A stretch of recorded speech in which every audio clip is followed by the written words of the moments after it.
Hvad om jeg fortalte dig, at følelsen af å være overvældet ikke er et tegn på svaghed, men en fejlslået strategi?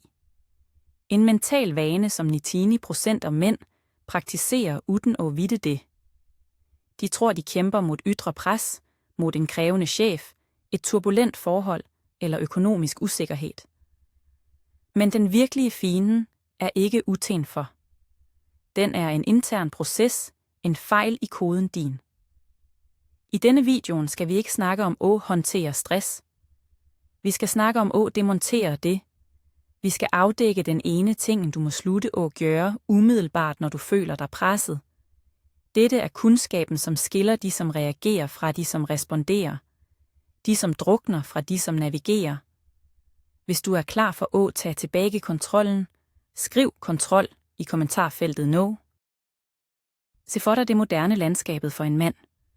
En konstant strøm af varsler på telefonen. Forventninger fra karriere, familie og samfund. En endeløs feed af andres succeshistorier, som skaber et uopnåeligt pres. I dette digitale amfiteatret bliver vi fortalt, at vi må gøre mere, være mere, opnå mere.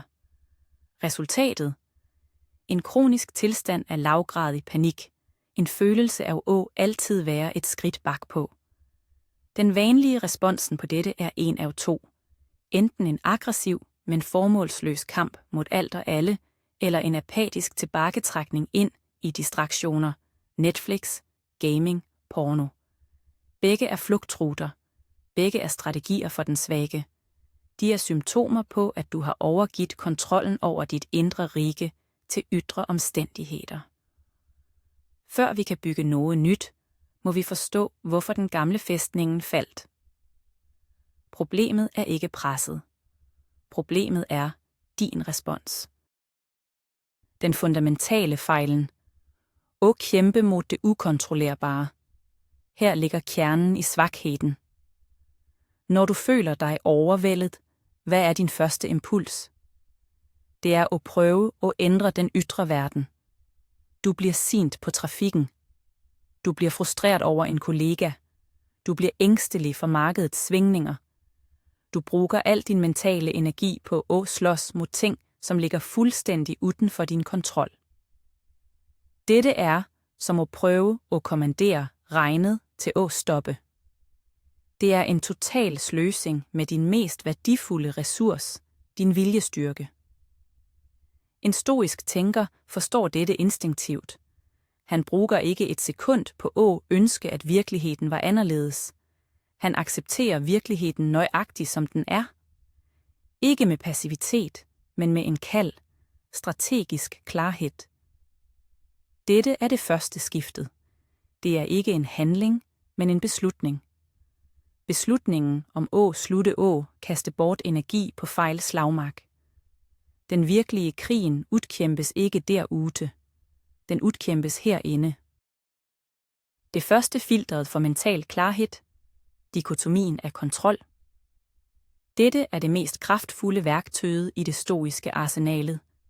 Det er et enkelt, men dybtgående mentalt filter.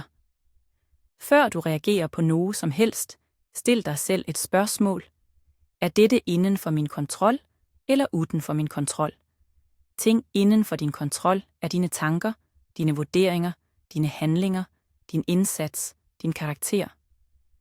Ting uden for din kontrol er alt andet. Vejret, økonomien, hvad andre mennesker tænker om dig, udfaldet af dine handlinger. 99% af menneskelig lidelse kommer fra at forveksle disse to kategorier. De prøver at kontrollere det ukontrollerbare, og de negligerer det, som er deres alene at styre. En stærk mand fokuserer 100% af sin energi på sin egen sfære. Han bekymrer sig ikke for, om det vil regne. Han tager med sig en paraply. Han fokuserer ikke på at blive likt. Han fokuserer på at være respektabel.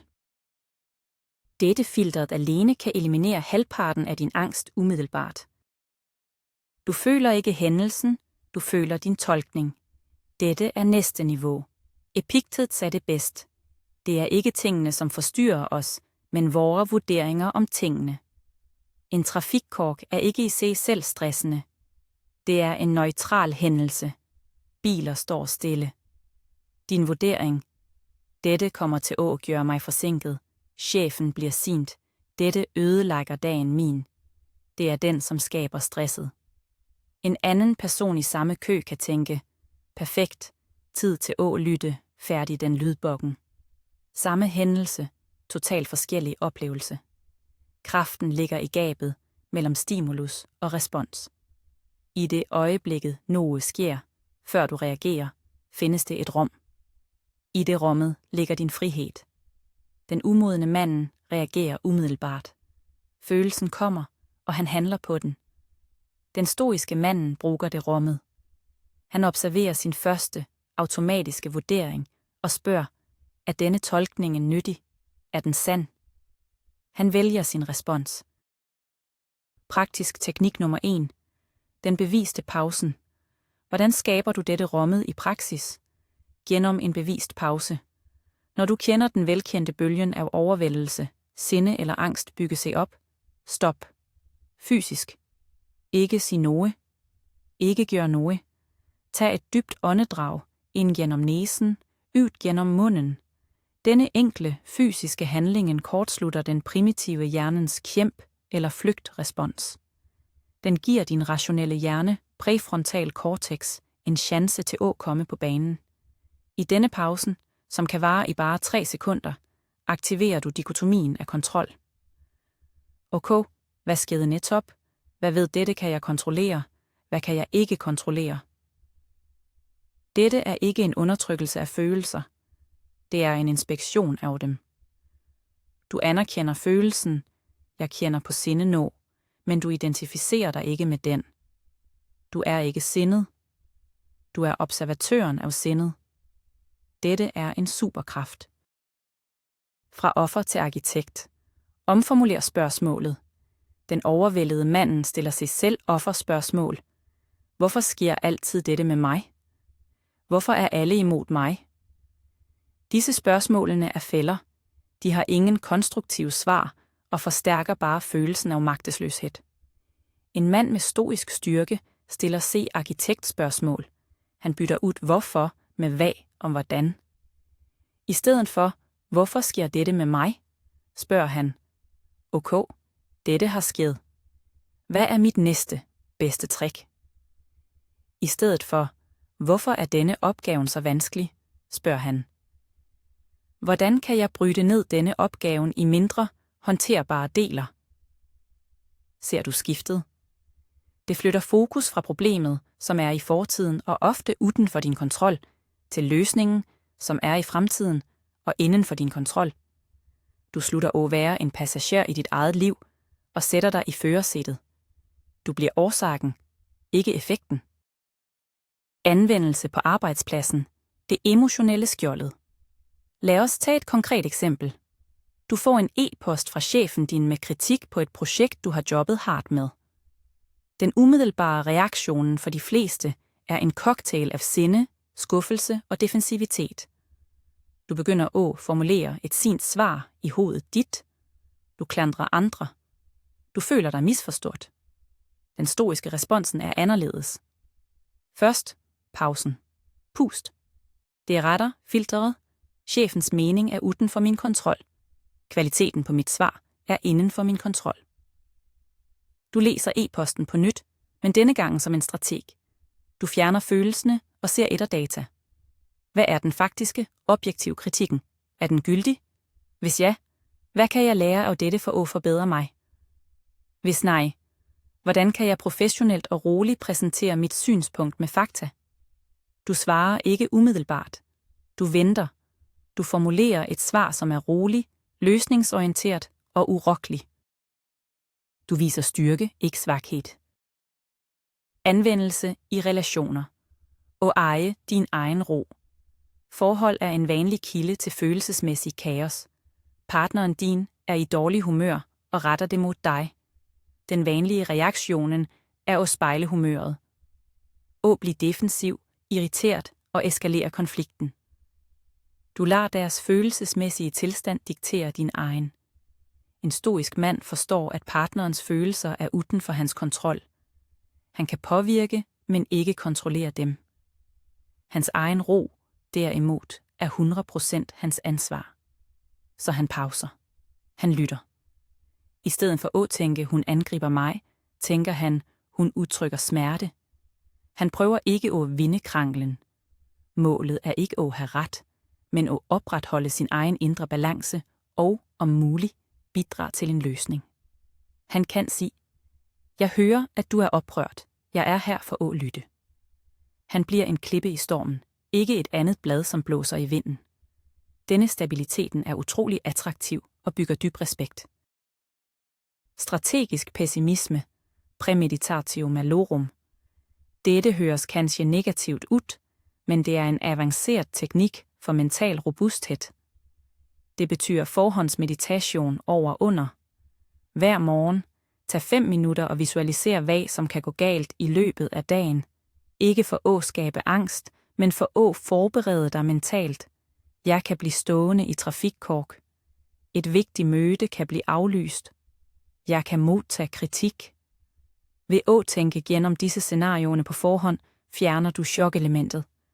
Når de eventuelt indtræffer, er din reaktion ikke, åh nej, katastrofe, men, ja. Jeg tænkte på, at dette kunne ske. Hvad er planen? Du har allerede en mental protokol klar. Du har vaccineret dig selv mod dagens uundgåelige frustrationer. De fleste mennesker går gennem dagen og håber på det bedste. Eliten forbereder sig på det værste, og er dermed i stand til at håndtere hvad som helst med ro og værdighed. Og omfavne skæbnen, amor fati. Dette er det ultimate stoiske konceptet. Det betyder kærlighed til skæbnen. Det handler ikke bare om at acceptere det, som sker. Det handler om at elske det. At se enhver hændelse, specielt de vanskelige, som en mulighed. En mulighed til at praktisere tålmodighed, mod, visdom eller retfærdighed. Når du mister jobben, er det ikke en tragedie. Det er en mulighed til at redefinere karrieren din, til at lære nye færdigheder, til at bevise din modstandskraft. Når du oplever et svigt, er det ikke bare smerte. Det er en brutal, men værdifuld lektion i menneskets natur og en mulighed til at styrke din egen karakter. En mand, som praktiserer amor fati, kan ikke knækkes. For ham findes det ikke længere gode og dårlige hændelser. Det findes bare drivstof. Alt, som sker, bra eller dårligt, bliver drivstof for hans indre ild. Han slutter at være et offer for livet og bliver en aktiv deltager i sin egen storslåtte fortælling. Handlingen som medicin, modgift mod overtænking. Følelsen af overvældelse trives i passivitet. Jo mere du sitter og grubler på problemerne dine, jo større og mere skræmmende bliver de i hovedet dit. Sindet dit spinder i en negativ lykke. Stoicismen er en filosofi for handling. Når du føler dig fastlåst, er den bedste medicinen at gøre noget. Hvad som helst. Det trænger ikke at være den perfekte handling. Bare en lille, produktiv bevægelse. Føler du dig overvældet af et stort projekt? Ikke tænk på hele projektet. Skriv den første sætningen. Send den ene e-posten. Ryd skrivebordet dit. Hver lille handling bryder den mentale lammelsen. Den sender et signal til hjernen din. Jeg har kontrol. Jeg handler. Bevægelse skaber momentum. Marcus Aurelius, den mægtigste mand i verden, skrev ikke bare i dagbogen sin. Han ledede hære, styrte et imperium, tog afgørelser. Handling forankrer dig i virkeligheden og stilner støjen i hovedet dit. Objektivitetens linse. Se ting, som de er. En kerneøvelse i stoicismen er at beskrive hændelser uden følelsesmæssig ladning. At stribe dem ned til deres nakne, objektive virkelighed. Du fik ikke uretfærdig kritik. Du må tage tilbagemelding fra en person med et andet perspektiv. Du er ikke stok i trafikken. Bilen din bevæger sig med lav hastighed på en vej med mange andre biler. Denne øvelsen kan virke banal, men den er ekstremt kraftfuld.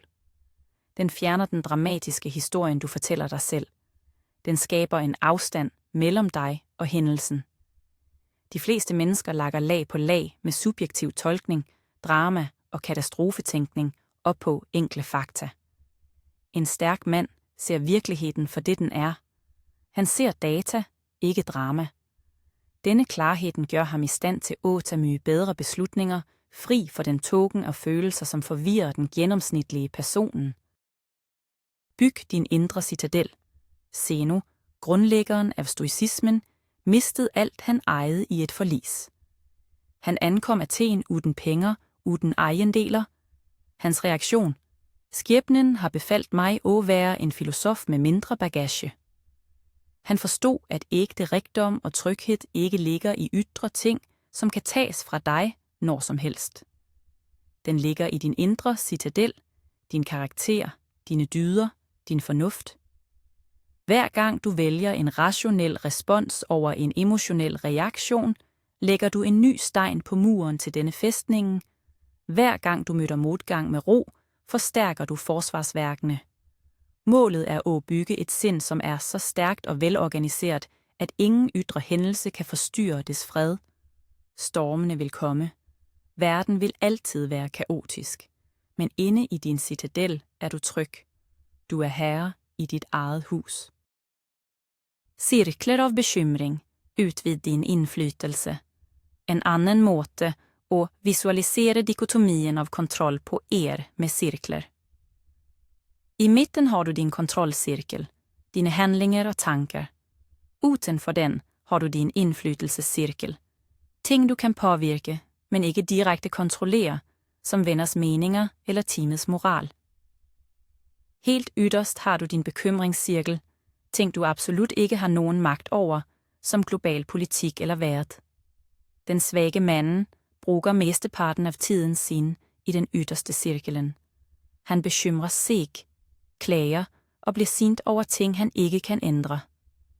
Den stærke manden fokuserer næsten al sin energi på den inderste cirkelen, der han har 100% magt. Derefter jobber han strategisk med at udvide sin indflydelsescirkel gennem sine handlinger. Han prøver ikke at ændre verden gennem bekymring, men gennem eksempelets magt og målrettet indsats. Memento mori. Brug døden som rådgiver. Husk, at du skal dø. Dette er ikke en morbid tanke, men en kilde til utrolig klarhed og motivation. Når du føler dig overvældet af småting, en fræk kommentar, en lille fejl, en forsinkelse, tag et skridt tilbage og se det i lys af din egen dødelighed. Er dette virkelig værd din energi? Vil dette have nogen betydning om et år? Om en uge? Sandsynligvis ikke. At huske på døden fjerner det trivielle og sætter fokus på det, som er genuint vigtigt. Din karakter, dine relationer, dit bidrag. Det er en påmindelse om at ikke kaste bort din begrænsede tid på unødvendig drama og negative følelser. Steve Jobs sagde i sin berømte tale, at det at huske, at han snart skulle være død, var det vigtigste værktøj, han havde for at tage de store valgene i livet. Det er en stoisk indsigt i moderne dragt. Brug den. Den stoiske dagbogen. En samtale med dig selv. Dette er ikke en dagbog for at ventilere følelser. Det er et værktøj for analyse og selvforbedring. Hver kvæld, sæt af 10 minutter. Skriv ned svarene på nogle enkle spørgsmål, inspireret af Seneca. Hvilken dårlig vane overvandt jeg i dag? Hvad gjorde jeg bra? Hvor reagerede jeg dårligt? Og hvad kunne jeg gjort anderledes? Denne processen tvinger dig til at reflektere over dine handlinger fra et rationelt perspektiv. Du bliver din egen coach. Du identificerer mønstre i din opførsel. Du ser, hvor du lot følelserne tager overhånd. Over tid bygger denne praksis en utrolig selvbevidsthed. Du slutter at leve på autopilot og begynder at leve bevidst.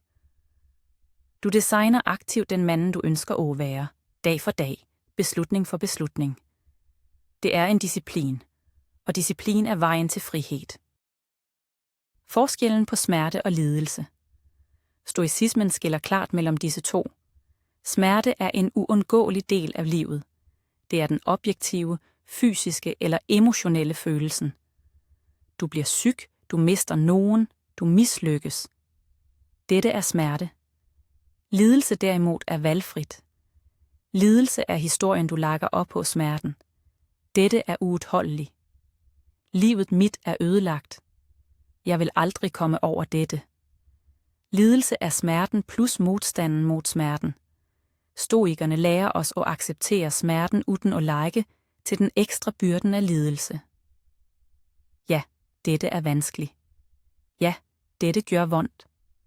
Men jeg trænger ikke at gøre det værre ved at fortælle mig selv en historie om, hvor forfærdeligt det er. Ved at fjerne den andre pilen, som er vor egen reaktion, kan vi håndtere den første pilen, selve hændelsen, med mye større styrke og klarhed. Du kan ikke undgå al smerte, men du kan vælge at ikke lide. Dyden som det eneste gode. For en stoiker er ting som penge, helse, status og rygte likegyldige. Ikke fordi de er værdiløse, men fordi de ikke er essentielle for et godt liv. De er foretrukne, men ikke nødvendige. Det eneste, som er genuint godt, er dyd. Visdom, mod, retfærdighed og mådehold. Det eneste, som er genuint dårligt, er last, det modsatte af dyd. Hvorfor er dette så frigørende? Fordi dyd er fuldstændig inden for din kontrol. Du kan miste pengene dine, helsen din, jobben din. Men ingen kan tage fra dig din evne til at handle med mod, til at tænke klogt, eller til at behandle andre retfærdigt. Når du forankrer din selvfølelse i din karakter, i stedet for i ydre omstændigheder, bliver du uovervindelig. Markedet kan crashe, folk kan svigte dig, men din værdi som menneske forbliver intakt. Dette er den ultimate kilden til indre fred og stabilitet. Og vælge dine rollemodeller. Seneca anbefalede at vælge en person med høj moralsk karakter og altid handle, som om den personen ser dig. Tænk på en mand, du beundrer, enten historisk eller i dit eget liv. En person, som repræsenterer de dydene, du ønsker at udvikle. Når du står over for en vanskelig situation, spørg dig selv, hvad ville gjort nå? Dette enkle mentale trickset løfter dig ud af din egen snævre, følelsesdrevne tankegang.